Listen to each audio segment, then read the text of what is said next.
Quero cumprimentá-lo, senhor presidente, cumprimentar os nobres pares desta casa, senhoras deputadas, os ouvintes da Rádio Alesc, da TV Assembleia Legislativa, e dizer que o tema não poderia ser outro. Faz uma semana que as principais cidades brasileiras vivem uma atmosfera diferente. O país foi sacudido por movimentações que tomaram as ruas. Em Brasília, o prédio do Congresso Nacional foi cercado, representando que a população exige mudanças. Ontem, aqui em Florianópolis e lá em Chapecó, as manifestações foram pacíficas, ordeiras.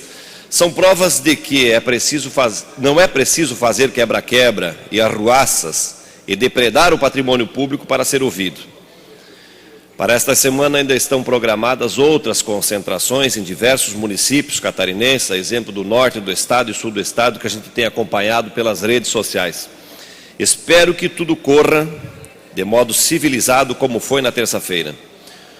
O movimento é basicamente formado por jovens, na maioria estudantes, que se somam a trabalhadores, levantando diversas bandeiras, não bandeiras partidárias, mas bandeiras que pedem a redução de tarifas do transporte público e garantia destes serviços com melhor qualidade. E ainda acompanhava atentamente, através da televisão, alguns manifestos, onde nós pudemos perceber que, na verdade, o objetivo maior é não misturar partidos frente a esta reivindicação social, porque em muitas ocasiões lá se levantavam uma ou duas bandeiras e a população prontamente dava-se ao trabalho de pedir para que retirasse as bandeiras, porque a palavra de ordem era sem partidos. São gritos pedindo o fim da corrupção, mais recursos para a educação e para a saúde. O manifesto não tem um alvo específico. Trata-se de um alerta para todas as instituições, sejam para o Poder Executivo, Poder Legislativo e Judiciário. A população cansou de ver as suas reivindicações, cansou de ver os seus direitos não ser atendidos, cansou de ver que bilhões de reais foram destinados para a realização da Copa do Mundo, cansou de ver que bilhões de reais são destinados para países próximos ao Brasil. E agora, usando as redes sociais, a multidão se organizou e foi às ruas para dizer que quer mais, além da Copa do Mundo, além de projetos assistenciais. É nos municípios que pulsa a vida de um país. Nas cidades é onde se pode medir qual a infraestrutura existente para atender a população em todos os setores, seja transporte, saúde, educação, segurança. Já são décadas, e não somente agora, que o bolo concentrador dos recursos é dominado pelo poder central em Brasília. Vivi a experiência de ter sido prefeito no município de Cunhaporã por 2 legislaturas. E sofri na pele as dificuldades de administrar uma cidade com poucos recursos financeiros, onde muito do que se arrecada é concentrado na capital federal. Prefeitos e governadores vivem de pires na mão, clamando por um convênio para poder levar um pouco de qualidade de vida para a população.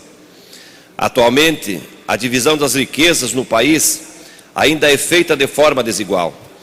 Das receitas totais, a União concentra 51,96%, os estados 29,70% e os municípios ficam com apenas 18,35%. Do índice total arrecadado pela União, os municípios recebem repasses de apenas 13,85% para fazer frente aos investimentos em áreas como saúde e educação, infraestrutura, desenvolvimento e geração de emprego e renda. Diante deste alerta, está mais do que na hora de ser retomada a discussão do Pacto Federativo.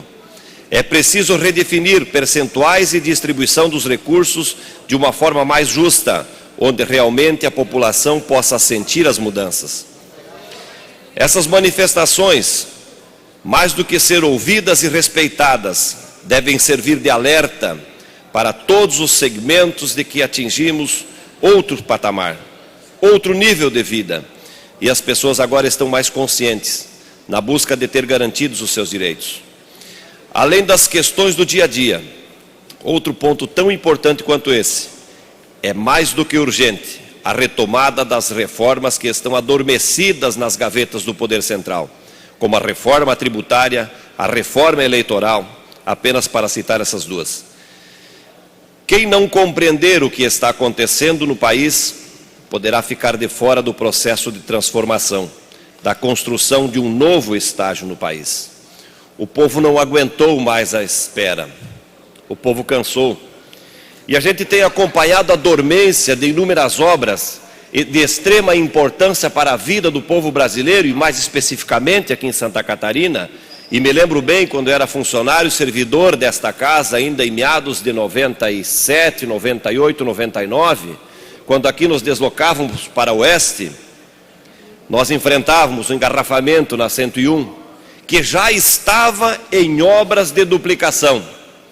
Lá se foram quase 14 anos desta obra, e nós estamos ainda esperando.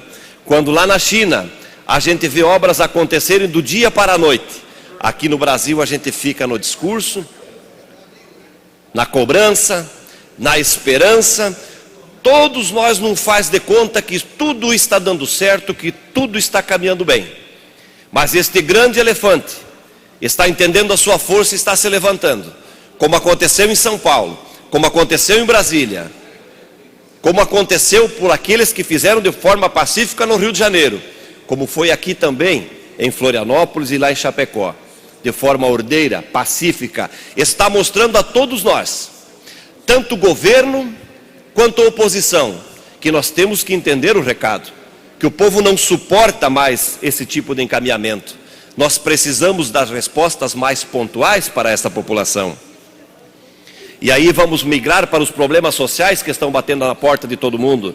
É a questão indígena, onde a FUNAI até agora não descobriu qual é o seu verdadeiro papel institucional, a razão pela qual ela foi criada, e vive a promover um descompasso social, a destruir o verdadeiro significativo do direito de propriedade garantido pela Constituição Federal Brasileira.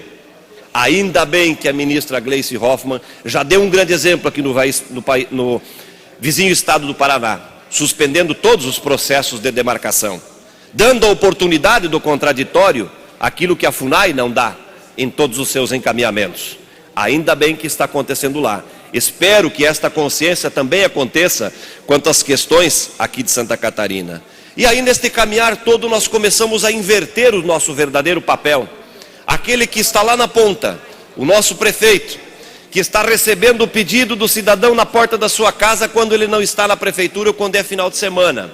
O vereador que está lá participando dos eventos comunitários e que lá recebe a reivindicação do cidadão, pedindo que lá no seu município se execute uma obra prioritária, que lá no seu município tenha o atendimento por parte da municipalidade na realização das melhorias na estrada do interior ou até mesmo na rua lá do bairro.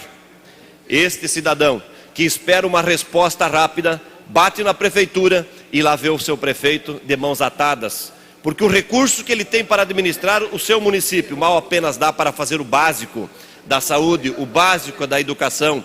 Não sobra dinheiro para investimento. Por que que isso tudo está acontecendo? Porque os papéis estão invertidos. O papel do governo federal não é comprar patrola para distribuir para as prefeituras. O papel do governo federal não é comprar retroescavadeira para distribuir para os prefeitos, para agradar os prefeitos que estão indo a Brasília. O papel do governo federal é colocar dinheiro na mão dos nossos prefeitos, para que esses prefeitos possam realizar aquilo que a comunidade definir como prioritária lá na sua municipalidade. Não pode um poder central lá de Brasília ditar as regras do que é mais essencial e mais urgente no município lá do interior de Santa Catarina. Os papéis estão invertidos. Estamos todos refém de um governo central. E aqui não se vai crítica somente ao partido que comanda este país, porque inúmeros partidos comandam o país hoje.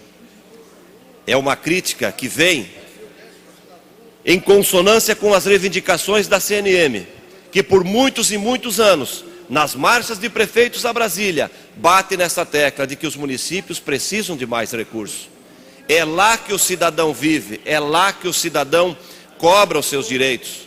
E infelizmente, a cada ano que passa a gente percebe que se encontra subterfúgios para a criação de contribuições, para que essas contribuições constitucionalmente não sejam partilhadas com os municípios, aí cada vez mais concentram o bolo financeiro em Brasília e cada vez mais os nossos prefeitos se ajoelham na busca de miseráveis recursos para dar uma satisfação ao seu eleitor, de que eles têm agilidade na busca desses recursos, de que eles não têm preguiça de sair do seu município para ir a Florianópolis, para ir a Brasília, para buscar algo diferenciado para fazer com que o povo tenha um governo mais presente.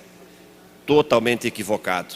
Estivemos dias atrás numa missão oficial desta casa, e lá podemos perceber naqueles municípios que as coisas acontecem com uma celeridade enorme. Aí perguntávamos por quê em vários municípios da região da Escandinávia, e lá eles prontamente falavam, é que o poder financeiro do município, o poder financeiro, a maior quantia de recursos arrecadados fica aqui, fica no município, por isso que nós conseguimos realizar obras importantes. E aí nós vamos enfrentar problemas muito graves no momento que nós formos discutir aqui em Santa Catarina a implementação daqueles projetos que aprendemos lá naqueles países. Porque nós vamos chegar nos municípios, nós vamos perceber de que os prefeitos estranguladamente estão lutando para manter o mínimo do mínimo que falei há pouco. Como é que eles vão ter recursos para construir, para investir em obras importantes que vão fazer o tratamento do resíduo, tanto sólido quanto líquido?